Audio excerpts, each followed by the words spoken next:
Selamat berjumpa kembali di dalam program Pastor Talk di hari ini. Saya percaya sepanjang hari ini adalah hari yang diberkati bagi setiap kita. Nah, kalau kita membaca di dalam Yohanes 1 pada ayat yang ke-17, di sana dikatakan, sebab hukum Taurat diberikan oleh Musa, tetapi kasih karunia dan kebenaran datang oleh Yesus Kristus. Ada pelajaran yang menarik di ayat ini. Yang pertama, bahwa hukum Taurat itu menyatakan tentang standarnya Allah. Seringkali orang berkata bahwa sudah percaya Tuhan Yesus berarti hukum Taurat itu bukan sesuatu yang penting lagi dan lain sebagainya. Tapi mari kita lihat dulu dari kajian firman Tuhan ini, bahwa hukum Taurat itu adalah menyatakan tentang standar Allah. Hukum Taurat yang diberikan melalui Musa itu adalah karunia Tuhan sebenarnya kepada umatnya. Hukum Taurat itu justru menyatakan kekudusannya Tuhan, bahwa betapa kudusnya Allah, betapa luar biasanya Tuhan. Hukum Taurat itu memberikan pedoman bagi manusia, arahan yang jelas, guidance yang jelas. Hukum Taurat itu menunjukkan bahwa manusia tidak pernah mampu untuk dapat memenuhi standarnya Allah, berarti betapa tingginya standarnya Tuhan. Nah, hukum Taurat itu seperti cermin. Anda tahu cermin ya, kalau kita semua mau beraktivitas keluar rumah atau aktivitas di rumah, kita akan berhadapan dulu dengan cermin untuk melihat kondisi fisik kita. Kita mau melihat di area wajah kita khususnya, untuk kita lihat area rambut kita dan lain sebagainya. Kita mau lihat bagaimana atau area mana yang harus diperbaiki dan lain sebagainya. Nah, artinya hukum Taurat itu menunjukkan kepada kita tentang noda dosa kita. Tetapi hukum Taurat tidak mampu membersihkan noda-noda tersebut. Ya, itu berarti bahwa hukum Taurat bukanlah jalan keselamatan. Tetapi hukum Taurat itu membawa kita sadar bahwa kita butuh juru selamat. Sebab kita tidak pernah bisa mencapai standarnya Tuhan. Kalau dalam Roma 3 ayat 20, di situ dijelaskan bahwa by the law is the knowledge of sin. Artinya, sebab tidak seorang pun yang dapat dibenarkan di hadapan Tuhan oleh karena melakukan hukum Taurat. Karena justru oleh hukum Tauratlah orang mengenal dosa. Nah, dalam Roma 3 ayat 20. Itu yang pertama ya, hukum Taurat itu justru menyatakan standar kekudusan Allah begitu tinggi luar biasanya. Nah, yang kedua saudara, dari teks Yohanes 1 ayat 17 dikatakan juga bahwa kasih karunia dan kebenaran itu datang dalam Yesus. Nah, apa yang hukum Taurat nyatakan sebagai tuntutan, itu semuanya digenapi seluruhnya oleh Yesus. Artinya Yesus hidup sempurna sesuai dengan hukum Taurat. Yesus menanggung kutuk pelanggaran-pelanggaran yang ada di hukum Taurat. Yesus tanggung semuanya walaupun dia tidak berdosa. Yesus juga memberikan kebenarannya kepada setiap kita yang percaya. Artinya di dalam Yesus, kebenaran Allah itu bukan lagi tentang tuntutan, tetapi tentang anugerah yang telah kita terima.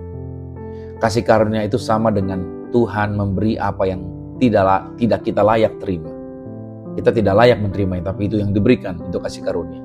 Sedangkan kebenaran sama dengan Tuhan mengerjakan apa yang kita tidak mampu capai. Nah, di sini Yesus tidak hanya menunjukkan kasih karunia, tetapi ia adalah kasih karunia itu sendiri. Yesus tidak hanya mengajarkan kebenaran, tetapi dia adalah kebenaran itu sendiri. Yohanes 14 pada ayat yang ke-6. Nah, sekarang yang ketiga. Yang ketiga dikatakan Injil ini mengubah motivasi sekarang hidup kita. Sekarang kita berubah. Motivasi hidup kita berubah oleh Injil.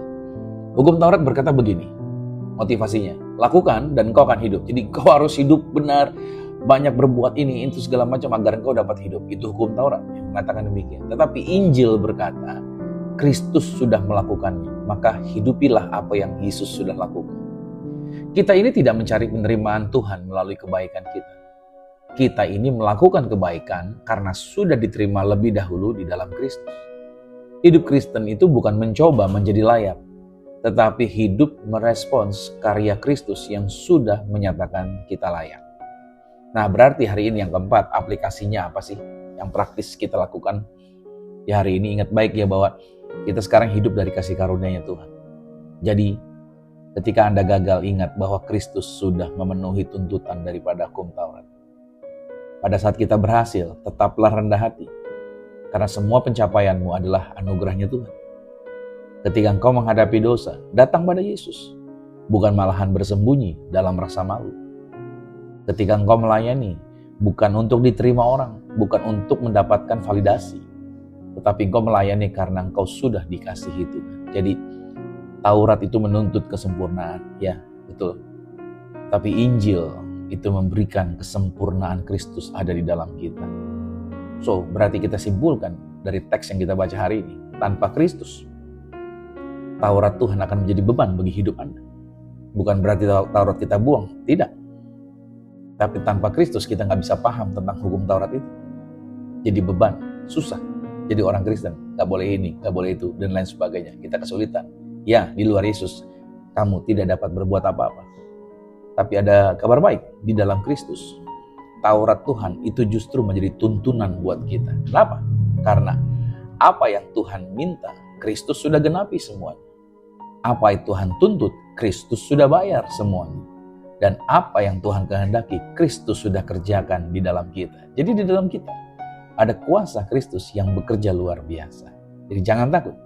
Hari ini juga, dengar baik, di dalam Anda ada Kristus. Izinkan Dia melalui kuasa Roh Kudus-Nya untuk bekerja sebebas-bebasnya, bekerja luar biasa untuk membawa perubahan atas kehidupan Anda, sehingga kehidupan Anda menjadi garam, menjadi terang, menjadi contoh, dan orang bisa melihat Yesus Kristus hidup di dalam diri saudara. Mari kita berdoa. Tuhan Yesus, terima kasih karena Engkau datang membawa kasih karunia dan kebenaran. Aku tidak lagi hidup untuk mendapatkan penerimaan-Mu, tetapi sekarang aku sadar karena aku telah Engkau terima seutuhnya. Roh Kudus yang memampukan aku untuk hidup dalam sukacita anugerah-Mu setiap hari. Terpujilah nama Tuhan dalam nama Yesus Kristus. Haleluya. Amin. Selamat beraktivitas sepanjang hari ini, bukan dengan ketakutan, tapi dengan sukacita, karena Anda hidup di dalam anugerah, di dalam kasih karunia Tuhan, untuk menjadi garam, menjadi terang, menjadi contoh, menjadi teladan. Tuhan Yesus Kristus memberkati dan shalom.